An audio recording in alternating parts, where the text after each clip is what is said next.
אז איך עושים טריידין בארומה ארמס טקטיקל? מגיעים אלינו לארומה ארמס טקטיקל בהפעל 18 בפתח תקווה עם הנשק הישן והרישיון. מתחילים בבחירת הנשק החדש אותו אתה מעוניין לרכוש. וכמה זה עולה לי? לגבי הזיכוי על הכלי הישן ישנם שני מסלולים. במסלול הראשון נעריך ביחד את מחיר הכלי הישן שלך ונציע לך הצעה מכבדת. במסלול השני תפקיד את הכלי הישן אצלנו, תפרסם אותו ביד 2 ותקבל את מלוא ערך הכלי. ושכחתי לומר שהעברת הבעלות על הכלי הישן ללקוח החדש שלך תהיה עלינו.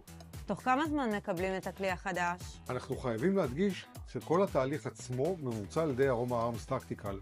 נכון להיום הבט"פ עובד בזריזות רבה, ותוך מספר ימים בודד תקבל את הרישיון החדש ותוכל לבוא לאסוף את הכלי. ומה נשאר לעשות?